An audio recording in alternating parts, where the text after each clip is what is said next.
What's on, ladies and gentlemen? My name's Ross, I like games, and today we are continuing our look at the Transformers trading card game by looking at Autobot Jazz. You see, I did a list very recently about the 5 worst Transformers cards, character cards, and I showed you the poll that I put in the Facebook group. And one card that got a few votes, which I did not think was worthy of it, was Autobot Jazz. So I thought, right, let's do a video looking at whether it is as bad as some people are saying that it actually seems to be. Well, starting off then with the stats, it is a 6 cost card, which is lower than average, but the stats are pretty bad. The health is 10 as opposed to an average of 12, which isn't great. The defense is 0 in both bot mode and alt mode, compared to the average of 2, and the attack is 3 in both bot mode and alt mode, compared to the average of 4. So it is a 6 cost, but the stats are amongst the worst of any character. But we have some very, very interesting skills. In bot mode, when it attacks and you flip at least 2 white icons, you get Pierce 2, guaranteeing that you do 2 damage. Obviously, your base attack is 3 here, so your attack is higher than 2. You will do 2 damage. And when you are in alt mode here, in car mode, and you defend against an enemy that doesn't have Pierce, so Pierce does not worry about this, if you flip at least 2 white icons, you cannot take more than 2 damage from attacks. Now, this does need to be compared very quickly with Insecticon Scrapnel. Insecticon Scrapnel doesn't have anything like this, so Pierce will not affect it. So even when Pierce is kicking in, Scrapnel can only take 3 damage, whereas if your opponent's got Pierce 10, they will just KO you, you'll take more than 2. But as long as they don't have Pierce, you're only taking 2 damage. That seems pretty gosh darn good, just so long as you can keep flipping 2 white icons every time. You do 2 damage, you take 2 damage, you do 2 damage, you take 2 damage, and so on and so forth.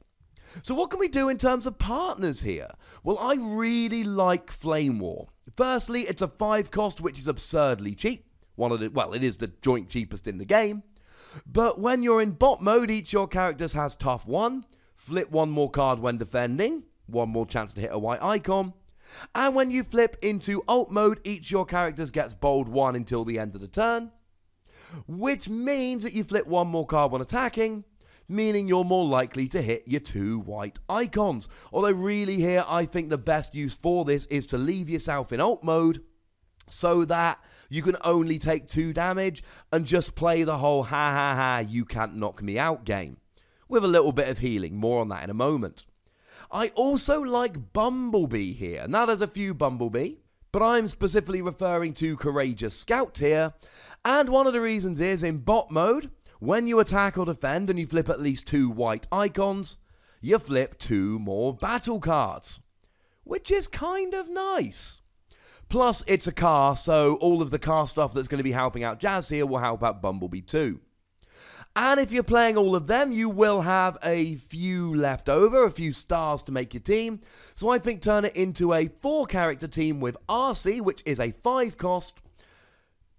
You've got Pierce equal to attack in bot mode, but I'm really looking at the alt mode skill here. When you flip to this mode, repair 1 damage from each of your characters. And if you're playing a character that can only take 2 damage, that sounds pretty gosh darn good to me. The other option I've got in terms of a team is playing Bumblebee Legendary Warrior and Wheeljack. Now these are both cars, so you get all the car stuff. Bumblebee Legendary Warrior is good when it's the only character left. And let's face it, your other 2 aren't going to last forever. And then in alt mode, when you flip to it, you can attack untapped enemies. Might help you take out characters that you otherwise wouldn't be able to. The reason I like Wheeljack here, you've got 9 stars left. Wheeljack costs 9 stars and it's a car, and it helps cars. In bot mode here, when you have a weapon in your scrap pile that's got bold 3, okay, that doesn't really have much to do with cars, but when you upgrade one of your cars and Wheeljack is in alt mode, you get to draw a card, then scrap a card from your hand. So there is nice synergy going on with a few of the old cars here. Okay, so they're the partners. We talked about repairing, because if you're only taking 2 damage, repairing is good. Might I suggest Medic, which repairs 2 damage from one of your characters, or Repair Bay here, which repairs 1 damage from each of your characters, just because they're kind of decent healing here.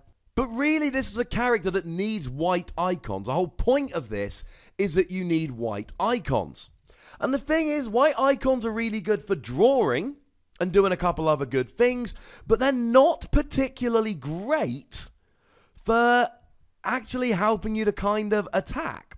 So backup plan is one you can use here that does have a white icon. Scrap your hand, draw 3 cards. Okay, it's pretty good draw. And then we got Equipment Enthusiast with a white icon, draw a card for each of your upgrades.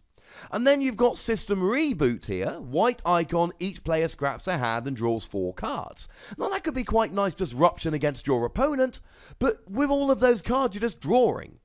And what you really need is to be giving yourself bold and tough and really helping out your attacks rather than just constantly drawing cards.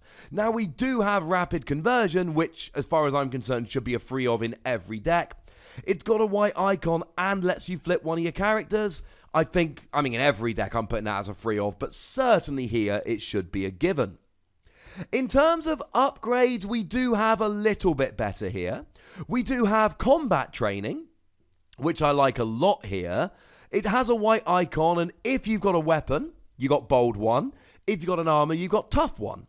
Plus, this is a utility. So if you pop this onto your Jazz here, with a weapon and an armor, it actually becomes super good because you get Bold 1 and Tough 1. The problem is, you're talking like 3 turns in, really, until you got all 3 upgrades on, and that is potentially a little bit slower than you might like. We do have Crushing Size here, which is a fun little card that you can use. It is a utility, and you get to scrap an enemy utility, or draw a card, and it gives you Pierce 1, which is really nice because it puts you up to Pierce 3. So it really is a great card in this particular deck.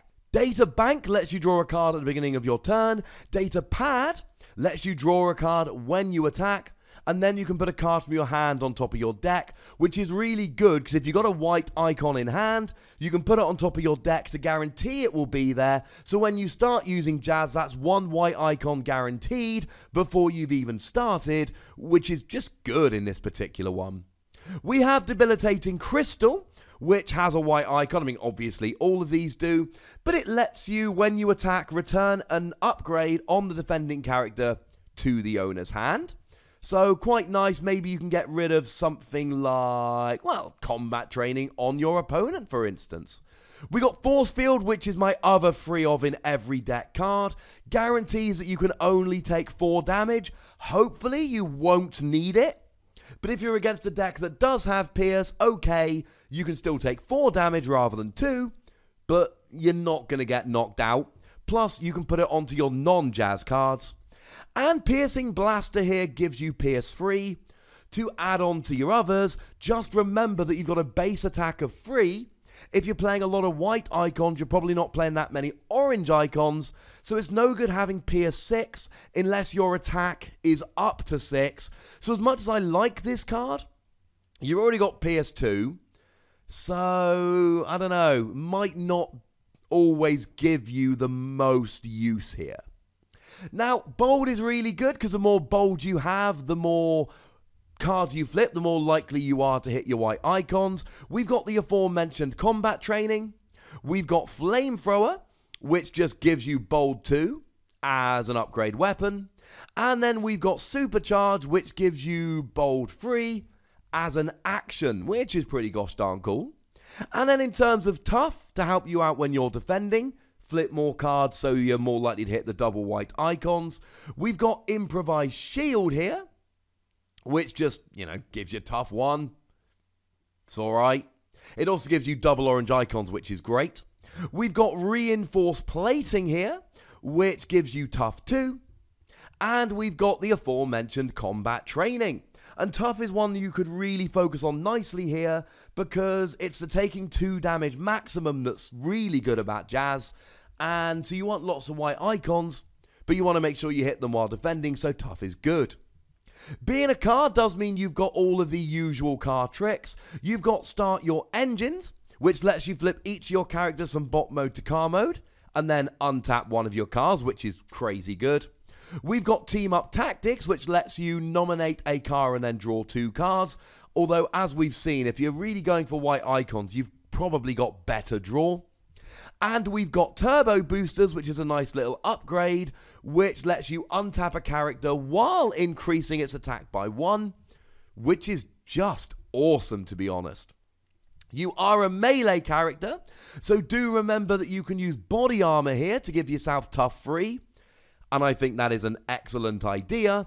And you are a melee character in alt mode, which is when you really need the tough. An Autobot Jazz with body armor attached, you're flipping 5 cards when you defend, you need 2 white icons. If you go heavy on the white icons, that gives you a really good chance to only take 2 damage, which is really what you're going for here. And you got Power Sword, which gives you bold free, which is really good in bot mode. Given that you're a melee character and you really want to be flipping cards, Body Armor and Power Sword is nuts on this card. I love them.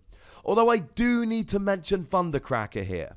People playing Thundercracker and in a planes deck, it's really good. When you flip to plane mode, do 2 damage to a melee enemy. You've only got 10 health. Your whole shtick here is that you're trying to survive. Thundercracker will make that a lot more difficult. And I should mention that because you're an Autobot leader here, you can take advantage of Matrix of Leadership. Which, I mean, look, it's a nice little upgrade card. It gives all of your characters +1 attack and PS1, while giving you +1 attack. It's quite cool. It's quite nice. Plus, it's got an orange and a blue icon.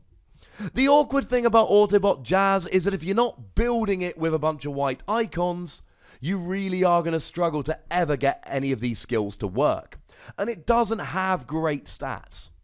But making a card deck that's heavy on white icons, playing Jazz in that, I think there's a little bit of potential there. I was never going to put it on my 5 worst characters. I can see why some of you wanted me to. Hopefully I've changed your mind a bit with this video, but whether I have or not, let me know in the comment section. Go nuts, ladies and gentlemen, but please remember to be nice. And of course, make sure you like this video, subscribe to this channel, and follow me on Twitter over at the Wossy, where I talk about various things, including Transformers. But by far the most important thing, as always, is to look after yourselves until next time. Thank you very much for watching. My name's Ross, and you've been watching Wossy Plays.